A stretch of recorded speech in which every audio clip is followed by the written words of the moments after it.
untuk belajar ya di mata pelajaran informatika ini. Sebelum Bapak Guru mulai, kita berdoa dulu ya. Siapa yang mau pimpin doa? Ada yang mau mengajukan diri? Ya, silakan Raja Rifat, nak. Sebelum memulai pembelajaran, mari kita bersama-sama membaca surah Al-Fatihah dan doa sebelum belajar. Bismillahirrahmanirrahim. Alhamdulillahirabbil alamin. Ar-Rahmanirrahim. Maliki yaumiddin. Iyyaka na'budu wa iyyaka nasta'in. Ihdinas siratal ladzina an'amta 'alaihim ghairil maghdubi 'alaihim waladdallin. Bismillahirrahmanirrahim. Rabbi zidni ilman warzuqni fahman. Ya Allah, tambahkanlah ilmuku dan berilah aku pemahaman yang benar. Amin. Amin, amin ya Rabbal alamin. Semoga hari ini Anda semua kita ditambahkan ilmunya dan insya Allah diberi kemudahan. Sehat semua ya. Minta tolong ya diaktifkan semua kameranya. Nanti Bapak Guru mau screenshot ya, print screen untuk laporan. Diaktifkan semua nak ya, yang hadir di siang hari ini. Tapi Pak, error kameraku. Alhamdulillah. Ya, yang lain nak, silakan diaktifkan ya. Okay. Tapi Pak, jelek jaringanku kalau aktifkan kamera. Oke, yang lain bisa ya diaktifkan kamera. Oke. Fikri bisa, Najwa, Susilo, Banu tadi aktif ya. Fikri. Oke, Anda semua nanti di akhir ya baru Bapak Guru absen. Nanti Bapak Guru mau tutup kelas ini baru Bapak Guru absen ya. Atau mungkin nanti minggu depan, mungkin di awal Bapak Guru absen atau mungkin di tengah pada saat Bapak Guru mengajar baru Bapak Guru absen ya. Jadi tidak, kalau di semester lalu kan absennya selalu di awal, Bapak absen dulu baru memulai pembelajaran. Nah untuk semester ini nanti Bapak Guru akan selang-seling, mungkin saja nanti di akhir, mungkin saja di tengah, mungkin saja di awal, atau yang jelasnya absennya tidak akan menentu ya. Jadi ini supaya Anda semua bisa stay di Kelmit. Karena di mata pelajaran informatika sepertinya di semester ini kita akan bertemu secara online karena jadwalnya Senin Rabu ya, kelas 8. Atau semoga nanti ya, misalnya setelah PTS atau mungkin bulan keberapa, semoga bisa offline juga ya. Seterusnya seperti kelas 9 ya, insyaallah, amin. Oke, Anda semua sudah semua lihat nilainya di semester lalu informatika? Aman ya? Iya, sudah Pak. Sudah. Ada yang ini aman ya, saya kira semua untuk kelas 85 insyaallah. Oke, Anda semua di semester ini, karena semester lalu kita belajarnya sampai di bab 2 ya, ada sedikit bab 3 kita bahas tapi tidak selesai karena ada beberapa kegiatan ya, sehingga agak sedikit molor pembelajarannya kita. Nah, di bab 3 ini Anda semua kita akan belajar tentang, bisa dibuka di bukunya ya Anda semua, saya kira semua punya. Itu di halaman 51 ya. Materinya itu tentang algoritma ya, algoritma dan pemrograman dengan RoboMind. Sebenarnya di materi kita di bab 3 ini agak sedikit menarik ya Anda semua. Karena kita akan belajar bagaimana sih itu algoritma. Ada yang sudah pernah dengar kata algoritma?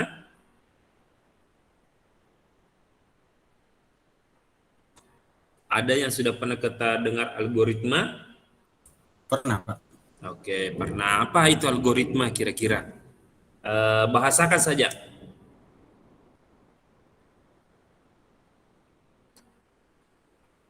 Ada? Oke. Bisa dilihat di bukunya ya, di bagian atasnya, yang membangun konsep. Ya, algoritma itu adalah dasar dari pembuatan program. Jadi kalau kita ingin membuat sebuah program program komputer ini maksudnya ya, bukan program kerja, program komputer. Maka dasarnya itu adalah harus ada algoritmanya. Ya. Misalnya, apa coba sebutkan salah satu contoh program komputer yang diketahui? Atau program itu aplikasi ya, aplikasi. Coba sebutkan salah satu contoh aplikasi yang diketahui di komputer, banyak ya. Coba sebutkan salah satu. Dengar suaranya Bapak Guru, Anda semua? Dengar. Dengar. Coba sebutkan salah satu contoh program atau aplikasi. PowerPoint. Nah, oke. Ada tadi ya, PowerPoint. PowerPoint itu adalah program atau biasa kita sebut sebagai aplikasi. Nah, untuk membuat sebuah program atau untuk membuat sebuah aplikasi, nah itu kita butuh namanya algoritma. Ya, sama kalau misalnya kita ingin membuat kue misalnya ya, membuat sebuah kue makanan, tentu kan kita butuh namanya dulu bahan pokoknya ya, misalnya terigunya apa dan sebagainya. Harus ada itu dulu, baru kita kemudian bisa lanjut untuk membuat adonannya dan sebagainya. Nah sama, program di komputer itu juga harus ada bahan dasarnya. Bahan dasarnya itu adalah namanya algoritma. Jadi algoritma itu adalah dasarnya dari pembuatan sebuah program. Ya, jadi kalau nanti ada misalnya yang lanjut misalnya nanti di jurusan komputer misalnya ya, kalau ada SMK komputer mungkin atau mungkin nanti pada saat kuliah, nah nanti akan pasti banyak belajar tentang algoritma ini. Ya, karena seorang programmer ya, jadi namanya orang yang membuat program itu, yang membuat aplikasi itu namanya adalah seorang programmer. Nah, programmer ini harus paham tentang algoritma. Jadi untuk membuat sebuah program, dasarnya itu adalah namanya algoritma. Kata algoritma ini juga sering mungkin Anda dengar ya, oh algoritmanya Instagram itu seperti ini misalnya. Jadi dia baca data pengguna Instagram. Makanya itu biasa semua punya akun ini ya, akun media sosial. Ada yang tidak punya? Yang hadir di sini ada yang tidak punya akun media sosial? Punya semua ya? Nah, siapa yang biasa di akun media sosialnya sering muncul iklan? Ada yang pernah di akun media sosialnya muncul iklan? Iya, pernah, Pak. Oke, coba Bapak Guru bicara dulu sama Nurbila. Biasanya iklan apa yang muncul di akun Instagramnya Nurbila? Misalnya jual apa gitu? Kadang jual makanan yang lain. Oke, makanan misalnya. Nah, kira-kira kenapa bisa muncul iklan makanan? Misalnya, Bapak kasih contoh saja. Misalnya iklan makanan apa biasanya muncul di akunnya Nurbila? Jualan makanan apa misalnya? Kayak snack-snack. Oke, snack. Oke. Kita kerutkan saja ya di situ di snack. Nah, kira-kira kenapa bisa muncul di akun media sosialnya temannya Nurbila iklan makanan snack?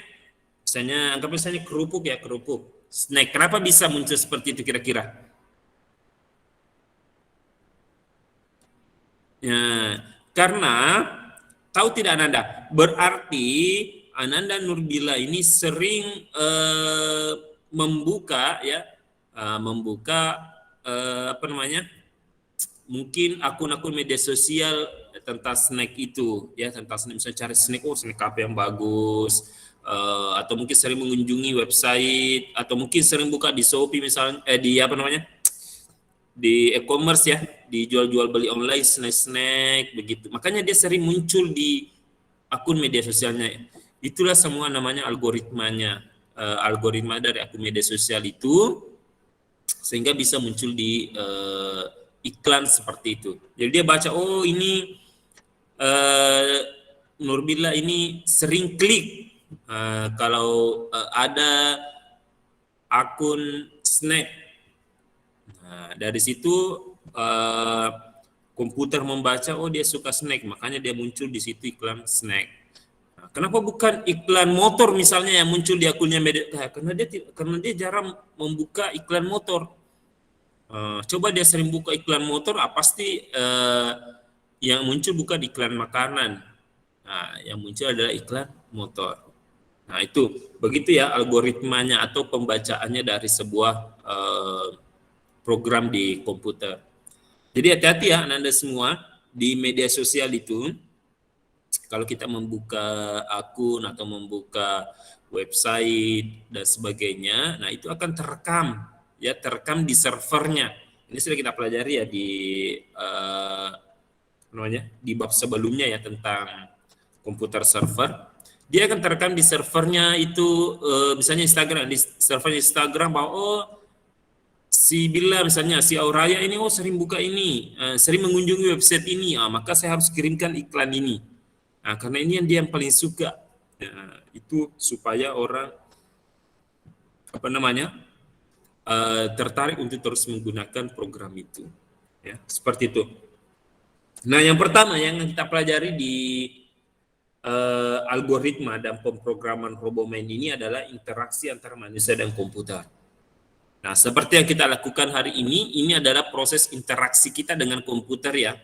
Nah, jadi bagaimana kita menggunakan komputer, nah itu yang dimaksud dengan proses interaksi manusia dengan komputer. Nah, interaksi manusia dan komputer itu merupakan sebuah disiplin ilmu yang dialanya mempelajari tentang bagaimana manusia melakukan pola komunikasi, ya, saling memberikan feedback atau umpan balik antara manusia dengan mesin komputer melalui antarmuka atau biasa disebut sebagai user interface pada program. Nah, jadi seperti ini misalnya saat ini Anda semua sedang menggunakan program apa namanya atau aplikasi apa di pembelajaran ini? Google Meet. Oke, aplikasi Google Meet. Nah, berarti sekarang ini sedang berlangsung proses interaksi antara manusia dan komputer. Manusianya siapa ya kita ini, komputernya itu apa? Itu adalah program Google Meet. Bagaimana feedbacknya? Nah, kita klik misalnya, saya klik tombol video misalnya. Nah, seperti saat ini ya, saya klik, maka komputer itu merespon, Google Meet merespon dengan menonaktifkan videonya. Nah, itu namanya feedbacknya, interaksinya. Begitu Bapak klik lagi tombol video, maka Google Meet akan mengaktifkan kameranya Bapak Guru. Nah, itulah interaksi antara manusia dan komputer. Saling terjadi umpan balik. Jadi Google Meet menerima interaksi ya, instruksi dari pengguna manusia. Manusia pun juga menerima hasil dari instruksi yang dilakukan oleh Google Meet. Oke, Anda semua. Nah, tujuan manusia melakukan interaksi dengan mesin komputer itu jelas ya, dia ada di halaman bukunya di halaman 52. Coba, ada yang buka buku saat ini? Ada yang buka buku informatikanya saat ini? Tapi saya, Pak. Oke, coba di Nur Ainina, silakan dibaca di situ. Tujuan manusia melakukan interaksi dengan mesin komputer adalah sebagai berikut. Yang pertama apa? Ada di halaman 52 nak, di paragraf kedua di bagian atas. Tujuan manusia melakukan interaksi dengan mesin atau komputer adalah sebagai berikut. Pertama, mempermudah manusia dalam mengoperasikan mesin atau komputer. Yang kedua, sudah dulu ya, stop. Nah, yang pertama tujuannya adalah mempermudah manusia dalam mengoperasikan mesin komputer. Ya, jadi proses interaksi itu harus ada supaya mudah kita operasikan komputer. Kalau tidak ada interaksi, jadi misalnya Anda belajar PowerPoint misalnya, bagaimana kemudian Anda bisa menguasai aplikasi PowerPoint ini kalau tidak sering melakukan interaksi atau tidak sering mengoperasikan aplikasi PowerPoint-nya. Nah, berarti supaya mudah atau terjadi interaksi maka harus sering-sering dioperasikan. Contoh misalnya, Anda ketika pertama kali menggunakan Google Meet, ya dulu sebelum pandemi kan kita belum pernah menggunakan Google Meet ya. Kita tidak tahu bagaimana sih itu orang belajar online, bagaimana sih itu orang belajar di ruangan yang berbeda, tapi bisa tetap bertatap muka secara maya. Kita tidak tahu. Tapi karena kita sudah sering mengoperasikannya, kita sudah sering berinteraksi dengan Google Meet itu, sekarang kita sudah paham, oh ternyata seperti ini tampilannya. Jadi kita masih bisa saling bertatap muka secara online, kita masih tetap bisa berinteraksi, kita masih bisa melihat presentasinya Bapak Guru walaupun tidak di satu tempat yang sama. Nah itu. Jadi itu tujuannya ya, proses interaksi dan manusia dan komputer agar mempermudah kita ya manusia dalam mengoperasikan mesin komputer. Jadi jangan pernah berharap Anda semua bisa mengoperasikan sebuah komputer ataupun apapun itu kalau kita tidak sering melakukan interaksi. Sama juga ya, Anda semua antara Anda yang satu dengan Anda yang lain, misalnya antara Nur Aini tadi dengan Nur Billah misalnya, kalau supaya bisa membangun sebuah keakraban, saling kenal satu sama lain, ya harus sering interaksi, bercerita, bertukar ilmu misalnya, sharing dan sebagainya.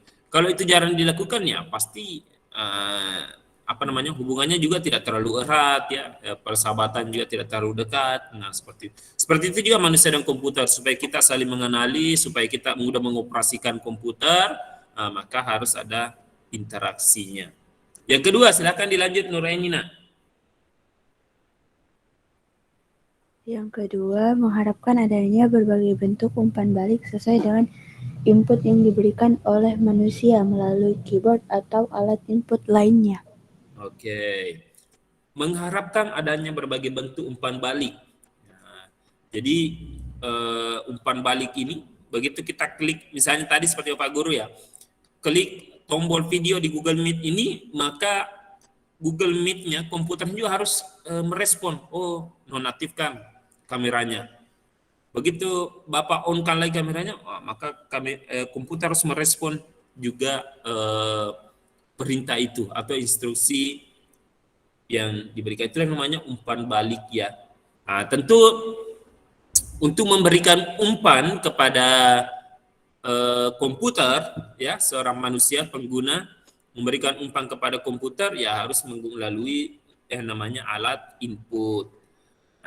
Alat input itu seperti keyboard ya, ketika kita ingin memasukkan data, misalnya saya ingin mengirim pesan di kolom chat seperti ini. Nah, misalnya Bapak ketik alat interaksi misalnya. Nah, tentu Google meresponnya itu melalui alat input yang namanya keyboard. Selain keyboard, apalagi yang termasuk alat input? Ada yang tahu? Alat input itu adalah alat pada komputer yang digunakan untuk memasukkan data. Coba, apalagi selain keyboard yang Anda tahu? Alat input. Apa, Banu? Mouse. Mouse. Mouse itu juga adalah input. Jadi kita memberikan misalnya Anda mau mengaktifkan video atau presentasi, ya pastikan menggunakan mouse ya untuk menggerakkan kursornya. Nah, itu juga adalah alat input. Jadi untuk memberikan instruksi kepada komputer, kita harus melalui yang namanya alat input. Karena alat input inilah yang memasukkan data ke dalam komputer untuk diproses. Selain keyboard dan mouse, apalagi yang diketahui Anda? Scanner. Scanner. Scanner itu juga adalah input. Jadi untuk memasukkan gambar ke dalam komputer, kita scan ya. Scan itu kita di mesin fotokopi ada. Scanner itu adalah alat input. Selain scanner, apa lagi? Wah, ini luar biasa ya, karena sampai scanner sudah disebut.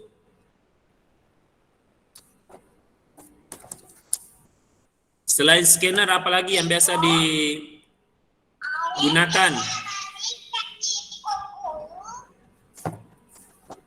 Apalagi Webcam, ya? Pak. Apa nak? Webcam. Webcam. Webcam juga itu adalah alat input. Oke. Seperti saat ini Bapak Guru aktif kameranya. Nah, kenapa bisa aktif kamera? Kenapa bisa komputer itu mengambil gambar sehingga ditampilkan di Google Meet? Ya, karena ada webcam. Nah, webcam ini yang mengambil gambar. Jadi kita memasukkan gambar video ke dalam komputer itu melalui namanya webcam. Jadi kalau tidak ada webcam ya tidak bisa kita tampilkan video saat ini. Selain itu apa lagi? Coba sebut banyak-banyak. Mikrofon, Pak. Nah, mikrofon itu adalah input dalam bentuk apa? Bentuk audio. Dalam bentuk audio, benar sekali. Jadi untuk memasukkan suara seperti saat ini, kalau laptop yang sekarang Bapak Guru gunakan tidak ada mikrofonnya, tentu Ananda tidak bisa mendengar suaranya Bapak Guru. Karena melalui alat itu, adalah suara Bapak Guru masuk ke dalam komputer, kemudian terdengar oleh Ananda semua melalui alat outputnya, yaitu speaker. Nah, banyak ya, seperti misalnya sensor barcode itu adalah alat input. Apalagi joystick juga itu adalah alat input ya, stick yang biasa mungkin kalau ada yang gunakan untuk main game, itu semua adalah alat input. Oke, saya kira jelas ya Anda semua. Nah, coba dilanjutkan tadi Nur Aini, nak, yang ketiga apa tujuannya? Yang ketiga, mengharapkan output yang sesuai dengan input yang diberikan. Oke, jadi tujuannya interaksi adalah supaya jadi kalau komputer tidak menerima instruksi, bagaimana caranya dia mengeluarkannya, memberikan umpan balik kepada kita. Makanya harus ada interaksi. Seperti tadi misalnya Bapak Guru sekarang input suara supaya Ananda bisa dengar, itu maka dikeluarkanlah ke dalam alat outputnya, yaitu speaker. Seperti itu. Jadi itu ya yang dimaksud sebagai umpan balik. Jadi tujuan yang ketiga adalah supaya komputer itu mengerti apa yang kita harapkan, apa yang kita maui melalui tadi proses input. Oke, seperti itu ya Anda semua, proses interaksi dan interaksi antara manusia dengan komputer. Nah, terakhir ya, saat ini banyak sekali jenis interaksi yang telah kalian lakukan dengan komputer melalui program. Untuk bisa membuat sebuah program ya atau aplikasi, ada 3 tahapan yang harus dipelajari, yaitu algoritma, diagram alir. Yang pertama itu ada algoritma, kemudian flowchart ya. Flowchart itu adalah diagram alir. Jadi diagram alir itu maksudnya alurnya ya.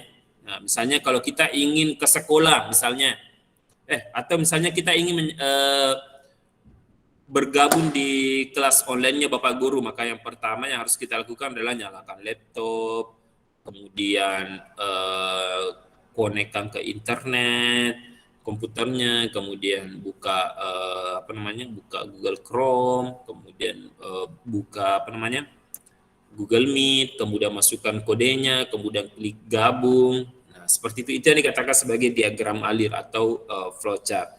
Dan yang ketiga adalah bahasa pemrograman. Bahasa pemrograman ini adalah proses pembuatan programnya ya, listingnya namanya. 3 tahap tersebut akan dijelaskan satu persatu pada bahasan berikutnya. Nah, ini yang menarik juga ya di poin kedua. Coba selain Nur Aini, siapa lagi yang bawa buku, yang lagi buka buku di hadapannya saat ini? Selain Nurbillah tadi sudah bicara. Coba yang lain. Nadia? Oh, Lutfi, silakan Lutfi. Baca sejarah algoritma. Kata algoritma berasal dari nama seorang penulis buku, Abu Ja'far Muhammad Ibnu Musa al-Khawarizmi, yang berasal dari kota Uzbekistan. Orang-orang memanggil beliau algoritm. Al-Khawarizmi adalah salah satu ilmuwan terkenal. Banyak cabang ilmu matematika berhasil ditemukan oleh beliau. Pada zaman dahulu, algoritma berkaitan dengan aturan-aturan atau tata cara aritmetika yang saat itu dapat menyelesaikan masalah yang menggunakan bilangan numerik Arab. Oke, terima kasih ya Nanda Lutfi. Ini agak-agak flu ini ya. Jaga-jaga imun ya Nanda semua. Banyak konsumsi ya, vitamin C dan sebagainya. Oke, lanjut. Nah, sejarah algoritma ini ternyata yang menemukan adalah ilmuwan Islam ya, ilmuwan Muslim. Yaitu Abu Ja'far Muhammad ibnu Musa al-Khawarizmi. Ya, dia berasal dari kota Uzbekistan.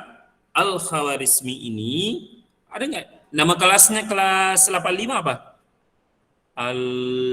Ibnu Mukaffa. Oh, ini. Apa? Oke. Kaffa ya. Nah, Al-Khawarizmi adalah salah satu ilmuwan terkenal di bidang matematika. Jadi dia bapak algoritma ya, sering disebut. Pada zaman dahulu algoritma berkaitan dengan aturan-aturan atau cara aritmatika yang saat ini dapat menyelesaikan masalah yang menggunakan bilangan numerik Arab. Ya, jadi itu adalah penemu algoritma ya. Jadi kalau ditanya siapa penemu algoritma kan Al-Khawarizmi atau Abu Ja'far Muhammad ibnu Musa al. Dia adalah ilmuwan Islam ya. Nah, ketiga, pengertian algoritma adalah sebuah urutan. Ya, nah, dibaca ya, ada ketiga di situ. Algoritma adalah sebuah urutan atau susunan langkah-langkah yang dibuat secara sistematis, logis ya, maksudnya logis itu masuk akal dan efisien yang digunakan untuk memecahkan masalah tertentu. Efisien itu maksudnya tidak berulang-ulang, jadi tidak berlebihan ya.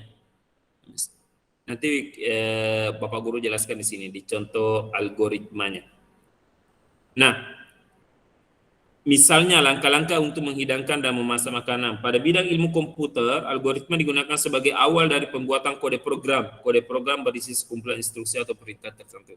Jadi di komputer itu, sebelum kita membuat program seperti Google Meet, membuat program seperti misalnya website, membuat program seperti PowerPoint misalnya ya, aplikasi itu atau aplikasi-aplikasi lainnya, maka harus kita buat dulu algoritmanya ya, sebelum kita membuat kodenya atau codingnya. Nah, ini contoh algoritma ya, ada di halaman 53. Itu Bapak download dulu ya. Tunggu sebentar.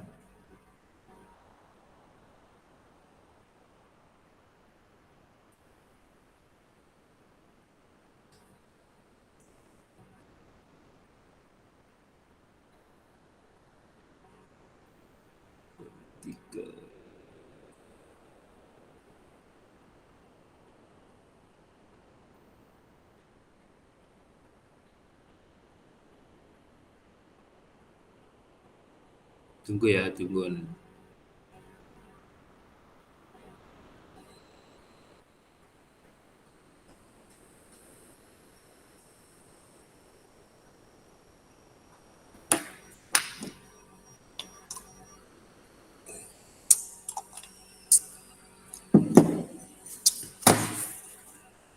Semua yang hadir di sini sudah punya buku ya? Atau ada yang belum? Coba angkat tangan yang belum punya buku di sini. Atau lagi tidak ada buku di hadapannya. Siapa yang tidak ada buku di hadapannya saat ini? Pak. Kenapa Andi? Siapa ini Andi Muhammad? Dalam buku saya, Pak. Tidak ada bukunya Fikrina? Hilang. Ada? Hilang, Pak, hilang. Oh, hilang. Waduh. Yang lain ada ya? Yang lain ada? Saya enggak ada bukuku, Pak. Kemana bukunya Nura Kilana? Belum ku ambil. Aduh, ambil nanti nak. Usahakan ambil, apalagi kalau sudah bayar ya. Wah, saya sekarang ini sudah semester 2 loh. Yang lain? Sebelum ada bukuku, Pak. Belum ambil atau bagaimana nak Raja? Belum ambil kayaknya. Aduh. Diambil lah, diambil. Percuma yang Anda semua, kasihan orang tuanya sudah usahakan, sudah bayar tapi belum ambil bukunya. Di mana ambil? Nanti tanya wali kelasnya nak. Siapa wali kelasnya? Sir Asgar ya? Oh iya, Pak. Iya, nanti ditanya wali kelasnya nak. Tunggu ya. Bapak lagi download buku online. Ternyata ada yang beberapa yang belum punya buku ya. Bapak downloadkan.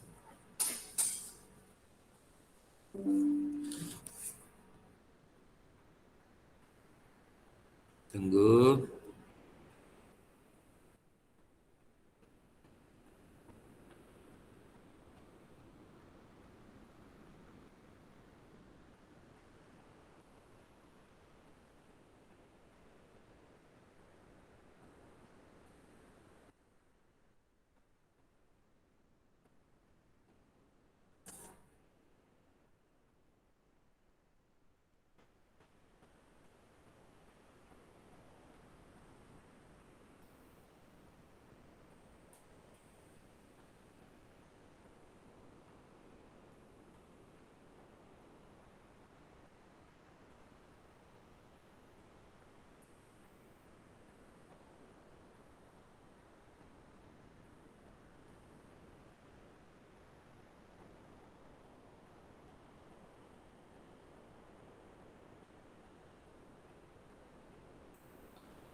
Oke, sambil menunggu Bapak Guru absen dulu ya, yang sudah hadir.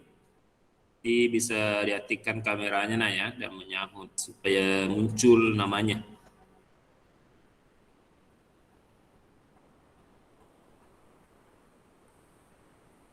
Andi Saldi. Ada? Ada? Wah, Saldi nih. Andi Muhammad Fikri. Hadir, Pak. Hadir. Banu Haji. Hadir. Farelo. Farelo tadi ada? Hadir. Al-Qadri. Muhammad Fadil Al-Qadri. Tidak ada. Jausan Arsalik. Hadir, Pak.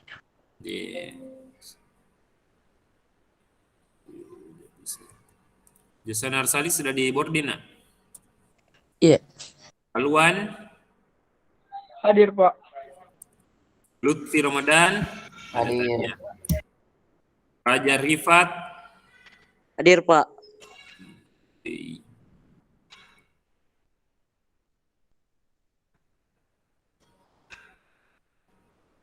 Raja Rifat tadi baca doa ya. Sarim. Hadir, Pak. Alhamdulillah.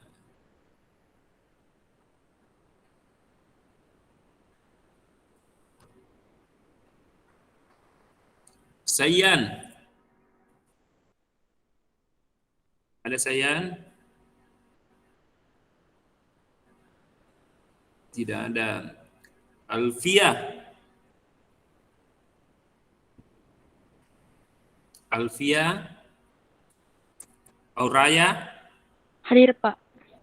Cheryl. Tabe hadir, Pak. Oke. Kemala. Hadir, Pak. Latafa. Latafa ada nak? Latafa Luna. Ada Luna? Nabila Fahira. Hadir, Pak. Nadia. Ailsa. Hadir, Pak. Naila Nurul Mudia. Hadir, Pak. Najwa.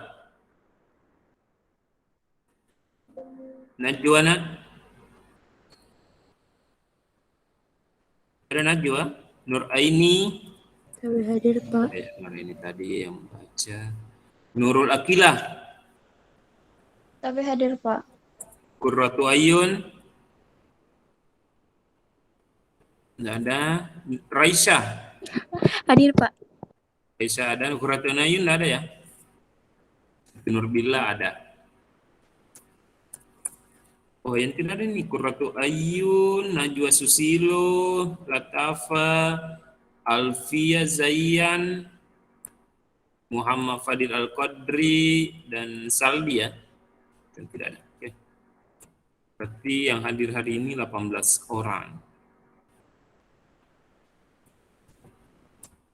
Sepertinya tidak muncul ini. Oke, Anda semua silakan diperhatikan bukunya ya. Nanti masih proses download ini. Sebentar sudah mau habis lewat. Nah, contoh algoritma itu Anda semua coba yang baca yang lagi buka buku saat ini, siapa yang mau baca yang contoh algoritma itu? Nurbillah. Nurbillah jangan. Nurbillah tadi sudah bicara. Yang lain siapa? Seril mungkin. Seril ada bukunya nak? Tapi Pak lagi di rumahnya nenekku baru ndak ku bawa ke bukuku. Oh iya. Najwa.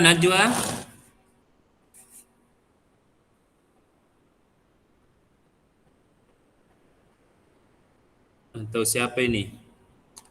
Nurul Akilah.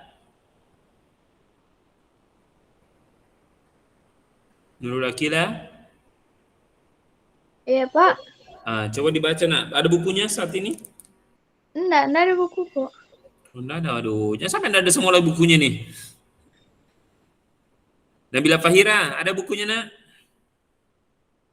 Iya, ada Pak. Oke, coba dibaca nak. Yang itu contoh algoritma. Contoh algoritma. Banyak contoh algoritma dalam kehidupan sehari-hari. Berikut ini adalah contoh algoritma untuk mencetak dokumen dari printer. Langkah-langkah algoritma yang dilakukan adalah sebagai berikut. Tunggu, stop dulu. Nah, yang akan dibacakan selanjutnya oleh Nabila Fahira ini yang Anda semua adalah contoh algoritma untuk mencetak dokumen dari printer. Ya, jadi bagaimana caranya kita mau mencetak mencetak ke printer ya, itu akan dibacakan oleh Ananda Nabila. Oke, silakan disimak baik-baik ya. Oke, apa nak? Silakan. A. Mulai. B. Nyalakan komputer dengan menekan tombol power pada CPU. Oke, sudah stop dulu ya. Pause dulu. Nah, yang pertama yang harus dilakukan adalah memulai. Ya, jadi algoritma itu harus selalu dimulai dengan kata mulai. Artinya kita sudah on, ya, sudah start.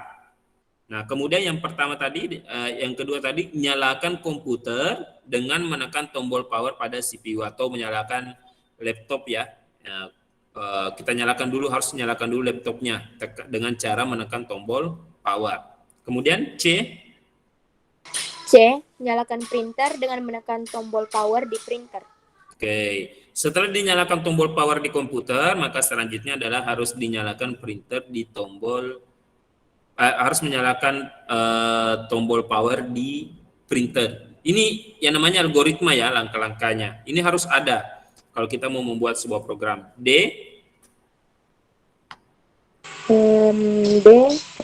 siapkan kertas pada mesin printer. Oke, harus memasukkan kertas ke printer ya. Oke, silakan dibaca selanjutnya. E. Cek tinta pada mesin printer. Oke, selanjutnya. Buka berkas atau file yang akan dicetak. G. Klik menu file, kemudian pilih print atau tekan kombinasi tombol keyboard. Ctrl T. Oke. Setelah Setelah jendela kotak dialog print terlihat jelas, lakukan pengaturan kertas, halaman yang akan dicetak, posisi landscape atau portrait, ukuran kertas, margin, pengaturan jenis printer, dan lainnya. Oke, silakan dilanjut sampai selesai. Setelah pengaturan selesai, tekan tombol OK dan dokumen mulai dicetak. J. Tunggu hingga dokumen selesai dicetak. K. Matikan printer dengan menekan tombol power pada printer. L. Tutup dokumen dan aplikasi yang tadi dibuka. M. Matikan komputer. N. Selesai. Oke. Nah, tadi itu adalah langkah-langkahnya ya. Untuk algoritmanya, ketika kita ingin melakukan pencetakan dokumen ya atau file ke printer. Nah, intinya algoritma itu harus selalu dimulai dengan kata mulai dan di akhir nanti untuk menandakan bahwa sudah selesai, maka harus ditutup dengan kata selesai. Atau biasa ya kalau di bahasa Inggris kan ini start dengan N-nya. Atau start dengan N. Nah, tadi kalau Anda perhatikan ya, atau silakan diperhatikan di bukunya di halaman 53. Cek tinta pada mesin tadi ya, nyalakan printer. Setelah dinyalakan printer, kita harus siapkan kertas. Ini langkah-langkahnya, siapkan kertas di printer, pastikan ada kertas ya. Nah, kemudian cek tinta pada mesin printer, ada atau tidak, cukup atau tidak. Kemudian setelah itu, printer dinyatakan sudah siap untuk melakukan proses pencetakan, maka kita buka berkasnya atau file yang akan dicetak di komputer. Setelah itu kita klik menu file ya, kalau kita membukanya di aplikasi Microsoft Word, kemudian kita pilih print atau bisa langsung kita tekan tombol kombinasi keyboard Ctrl plus huruf P atau press tombol P. Nah, setelah jendela kotak dialog print terlihat jelas, maka kita lakukan pengaturan kertas, halaman yang akan dicetak, posisinya apakah landscape atau portrait, kemudian ukuran kertasnya sudah sesuai atau tidak, marginnya, pengaturan jenis printernya, kita pilih jenis printer yang sudah sesuai tidak ya. dan lainnya. Setelah selesai semua dipastikan sudah benar, barulah kita dikatakan pengaturannya selesai dan kita tekan tombol OK. Maka pada saat itu akan dimulai proses pencetakan. Nah, kalau sudah proses pencetakan, kita harus menunggu hingga dokumen selesai dicetak. Misalnya 2 lembar, ya kita harus menunggu sampai 2 lembar. Setelah selesai dicetak, matikan printer dengan menekan tombol power. Nah, setelah itu setelah printer mati, kita tutup dokumennya yang tadi kita buka, dan selanjutnya kita matikan komputer, ya, dengan cara menekan tombol shutdown, ya, bukan tombol powernya, ya, menekan tombol shutdown. Dan setelah itu selesai. Nah, inilah tadi langkah-langkahnya untuk melakukan proses pencetakan di komputer. Nah, ini langkah-langkah yang diikuti oleh seorang programmer yang membuat aplikasi Microsoft Word, ya. Nah, itu seperti itu yang dikatakan sebagai algoritma. Jadi algoritma itu tadi adalah sebuah urutan, ya, atau langkah-langkah.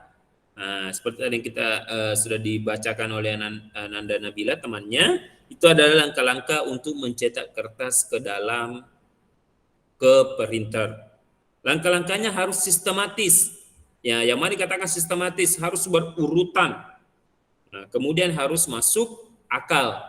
Kemudian harus efisien, ya, tidak dilakukan secara berulang-ulang. Nah, ini yang sistematis, jadi tidak boleh misalnya kita langsung menekan Ctrl P di keyboard sementara komputernya belum menyala. Bisa atau tidak? Tentu tidak bisa, ya, Anda semua. Makanya dikatakan algoritma itu langkah-langkahnya harus berurutan atau sistematis. Jadi harus dinyalakan dulu komputernya, baru ditekan tombol Ctrl P. Kalau kita langsung tekan Ctrl P, kemudian Ctrl P, tentu printernya tidak akan mencetak. Kenapa? Karena komputernya belum menyala, atau misalnya printernya belum menyala. Makanya langkah-langkahnya harus diikuti, ya, tidak boleh. Jadi ini sama dengan, ya, ketika kita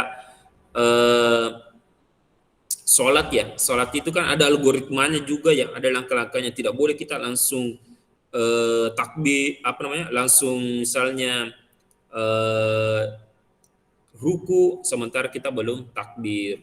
Nah, seperti itu, ya, itu harus ada urutannya dan harus sistematis, harus diikuti, ya, harus secara berurutan. Bayangkan, ya, kalau misalnya ada Nanda di sini sholat langsung tahiyat terakhir, langsung salam. Wah, tidak bisa, harus dimulai dengan niat, takbir, dan seterusnya. Sama juga dengan algoritma, itulah algoritmanya kalau ketika sholat. Nah, ini algoritmanya ketika kita mencetak di printer, harus dinyalakan dulu komputernya, dinyalakan printernya, dan seterusnya, baru kemudian nanti dimatikan komputernya. Paham sampai di sini apa yang dikatakan sebagai algoritma, Anda semua? Atau ada yang kurang jelas? Paham, Pak. Paham, Pak. Nah, jadi algoritma itu adalah langkah-langkah. Nah, ciri khasnya harus dimulai, di awal itu harus ada kata mulai, dan terakhir itu harus ada kata selesai, menandakan bahwa sudah selesai.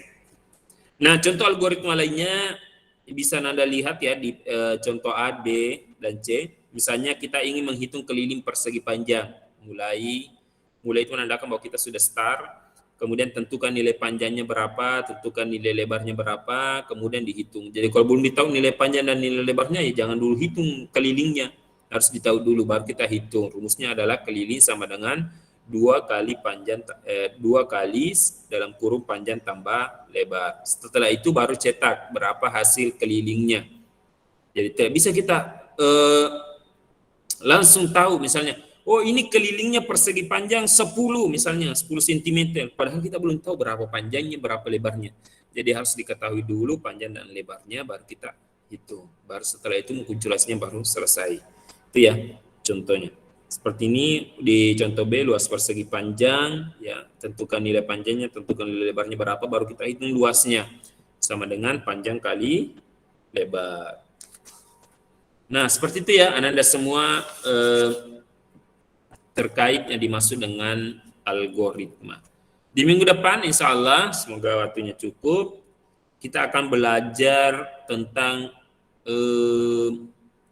flowchart, ya, atau diagram alir.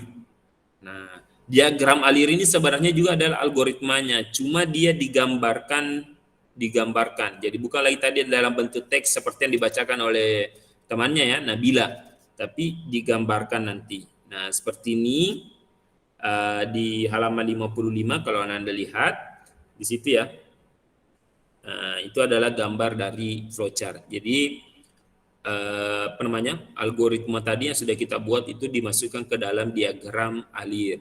Nah, diagram alir ini kalau Anda lihat ada di situ ya gambar bundar, kemudian gambar apa nih? Persegi panjang. Kemudian itu semua adalah simbol-simbol ya. Ada ada maknanya. Nah, ada maknanya ya. Jadi tidak semerta-merta kita menggunakan. Saya lebih suka menggunakan persegi panjang misalnya dibandingkan yang gambar bundar misalnya. Oh, tidak boleh. Jadi ada maknanya kenapa bundar, kenapa kotak ya. Kemudian kenapa misalnya simbolnya seperti ini ya. Nah, itu ada maknanya. Itu akan kita pelajari di di pertemuan kita di minggu depan. Nah, ini penting ya. Jadi kalau dari diagram alir kita sudah tahu, oh ini persegi panjang berarti ini adalah simbol proses ya. Kalau persegi panjang itu di diagram alir adalah simbol proses. Berarti di situ dilakukan proses pengolahan data. Ya. Nah, kalau yang ini persegi panjang yang miring itu adalah proses input dan output ya. Masukkan data dan mengeluarkan data. Oke, itu akan kita pelajari minggu depan. Semoga selesai sehingga di 2 pekan selanjutnya kita akan masuk di RoboMind. RoboMind ini nanti Anda semua harus menggunakan laptop ya. Harus menggunakan laptop dan mempraktekkan. Jadi Bapak Guru akan perlihatkan bagaimana caranya install dulu aplikasi RoboMind-nya, baru bagaimana cara menggunakannya. RoboMind ini adalah aplikasi yang freeware ya, atau gratis.